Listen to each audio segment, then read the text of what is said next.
Dory 1, this is Fireteam Delta. Dad's coming home. Welcome to the Military Veteran Dad Podcast, where it is our mission to bring every dad home. I am your host, Ben Killoy. I'm a United States Marine veteran, husband, and a father. We will bring authentic conversations to inspire action in your life so we can close the gap between the dad you are today and the dad you want to be tomorrow. This is the Military Veteran Dad Podcast. Welcome back to another episode of the Fatherhood Friday series. Feels good to have a name, not gonna lie.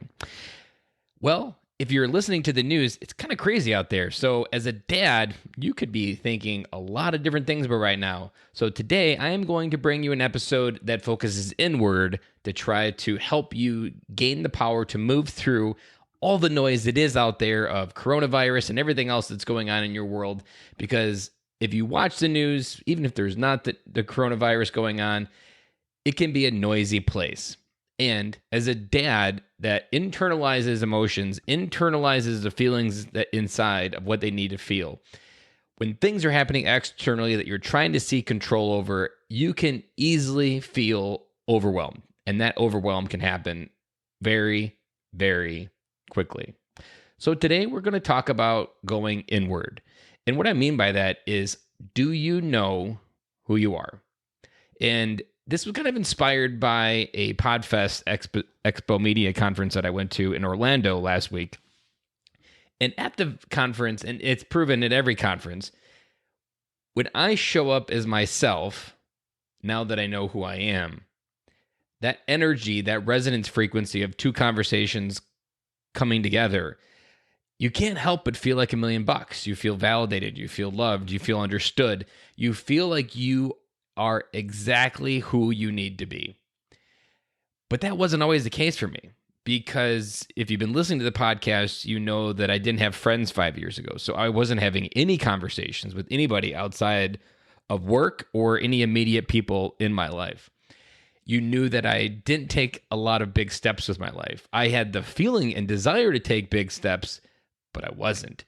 You know that I listened to too much information. That information helped fill the well, but it did not do anything to actually produce a result. And it was ultimately because I really didn't know who I was. And it took becoming a father. It took leaning into being a father and doing life with other dads.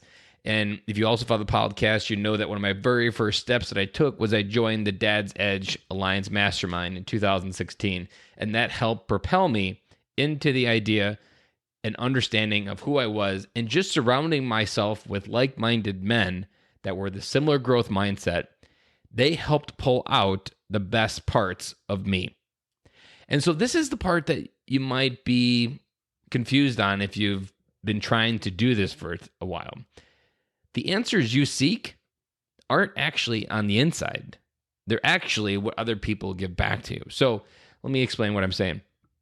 When you show up in a conversation, you have an idea of what you're maybe talking about, you're carrying it on, everything's going fine. But what someone gives you back, what someone counters your point with, or just the next sentence in your conversation, those are single little breadcrumbs that help bring up to the surface of who you are. A simple example is that a dad conference that I went to with the Dad's Edge, I went into that being the guy that shook hands. And there was probably a few times that I gave a hug, but I was a guy that shook hands. I wasn't against hugging. I just felt uncomfortable doing it. But by the end of that conference, hugging another man was something that was completely okay with me. And by the end, I became the guy that gave good hugs. That was a thing that I never walked in with, but those men helped pull that out of me. And what that also helped do is helped identify of how much of a person I am, and a person that leads with his heart. And through the next 4 years of just my own growth, through work and leadership development and everything else that I've been doing, I understood that I was a heart-centered man. I was a heart-centered leader in everything that I did. I tried to get out of my head and into my heart to really feel what was going on inside, but then also feel what other people were feeling. And it was only through going through this process of me blogging, people commenting, me posting on Facebook, people commenting, having a conversation, that I really realized that one of the best parts of me is my ability with words. It's one of the reasons why I have a podcast now, is because I recognized that and I decided to start putting the reps in those words. Those words helped me identify my next pivot. So if you remember, when I lost my job, I realized that the gift of my words was something that I wasn't honoring truly, which then made me want to leap further into being on stage, to being a paid professional public speaker. But all of this came to me almost externally. It was maybe inside, but it's extremely difficult to see your own value and worth if you're not putting out into the universe who you are so that you can have something reflected back. If you've ever invested in a coaching call with anybody, you know that this is true. So you show up in a coaching call not to figure out what childhood issues you have. You go into a coaching call to help figure out how those childhood issues are preventing you from moving forward. Coaching is about the future. Therapy is about the past. And when you focus on the future, that coach is identifying something in you that you can't see, that's currently blinded by whatever you're holding in or whatever emotion you can't see. And he's going to reach in and pull that to the surface and help that come through. So when you're thinking of how do you identify who you are, you have to think externally, not internally. So let's take this and pivot a little bit to a veteran or an active duty. So you put on this uniform that defines who you are. That uniform becomes your identity. That identity has a time clock on it. And that time clock eventually rips away. But if you didn't know who you were under that uniform, if everything that you embodied as an active duty person, whether airman, Marine, soldier, whatever branch you served, if you didn't figure out what the gold was under that uniform, when you take it off, you feel empty. Why do you feel empty? Because you no longer know what those core things are about you. You knew what people liked when you put the uniform on, but you maybe didn't spend the time to figure out what people liked when you had the uniform on. Did they like the way you speak? Did they like how you show up as a friend? Were you the friend that was always there? Did you look out for your brothers? These are things that other people valued, but maybe you weren't able to see them or feel them. But those are the things that define who you are. And so if we were to take this to being a dad, you step into the role of being a dad and you instantly have this child in your arms after birth. And you're like, this child is going to look up to me for the rest of their life. And when you think about how much I have to grow as a father to achieve that, because no one gives you a manual to raise your kid. And even if there is a manual, every kid is unique. So even if I have 3 kids, each one is a completely different manual that's being written every day. But again, as a dad, you don't really know who you are. But there's something interesting that happens with kids as you raise them. Your kids don't necessarily point out the best parts of you, but they point out some of the worst parts of you. So here's what I'm saying.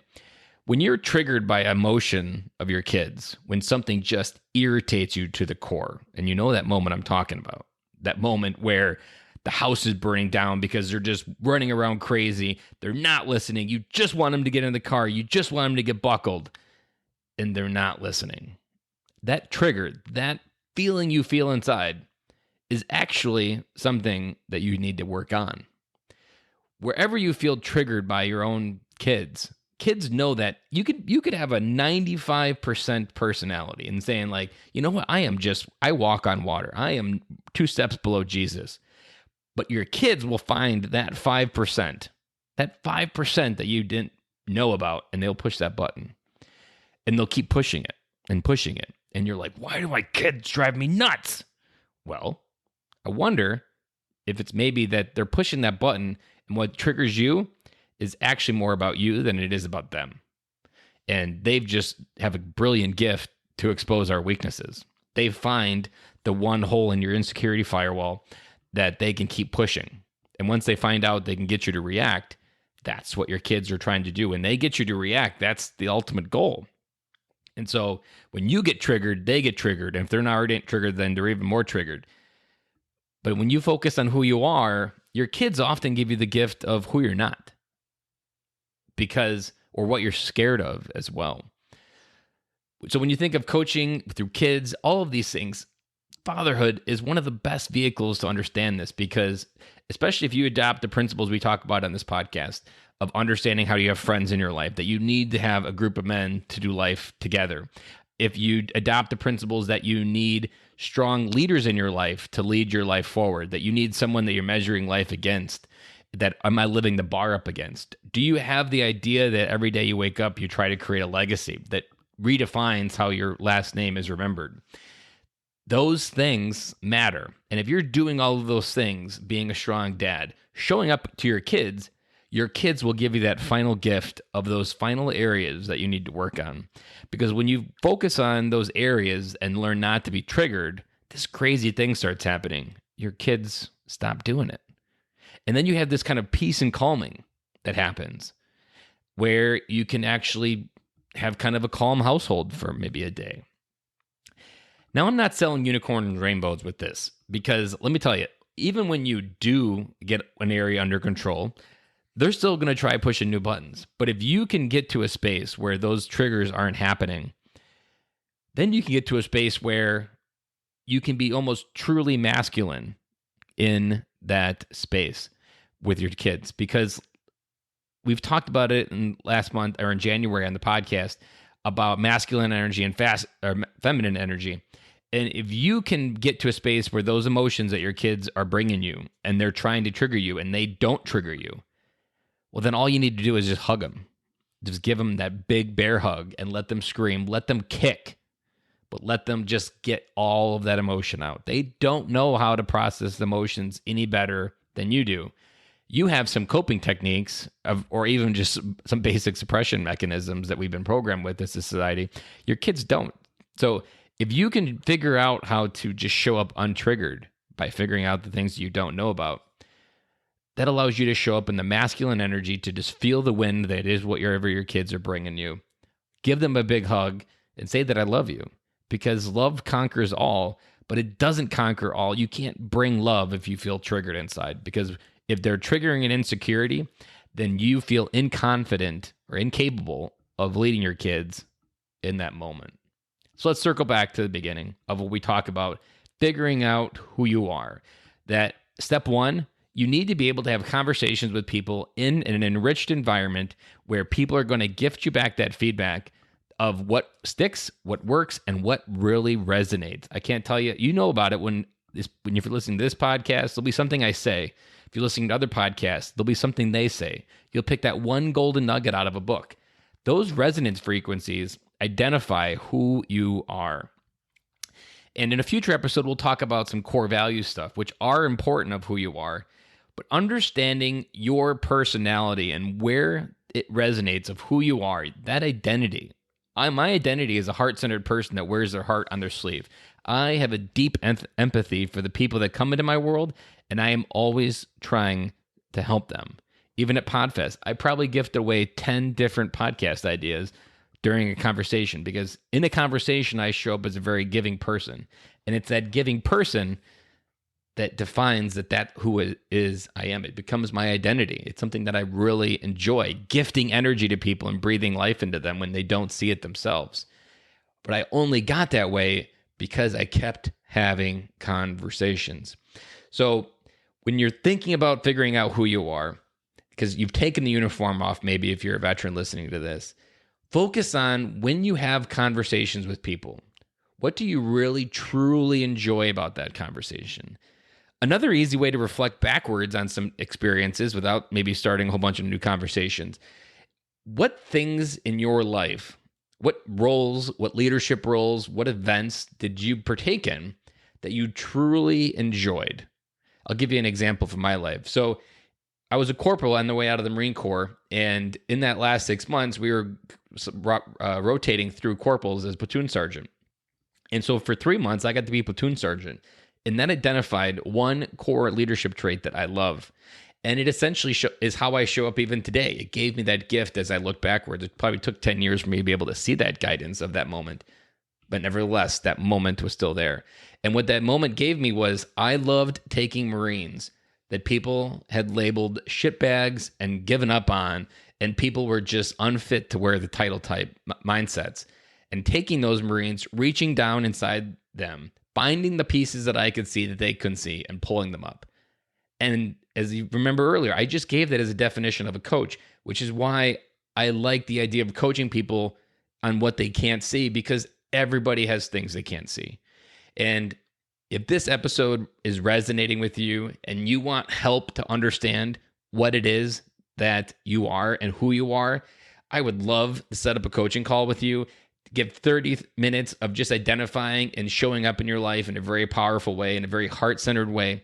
And so if this is interesting to you, go ahead and go to militaryveterandad.com/call, and that'll go ahead and we'll get set up, and you can take 30 minutes, and I would love to connect with you and understand who you are and help gift you the gift of those core values. I can't tell you how many calls I've had in the last few months, especially since losing my job, where just showing up as myself has been one of the most exciting things that I do every day. But let me tell you, that was a long journey, but it took many conversations, many things to identify, many coaches coming to my life to identify that these are the things that make Ben Killoy, Ben Killoy.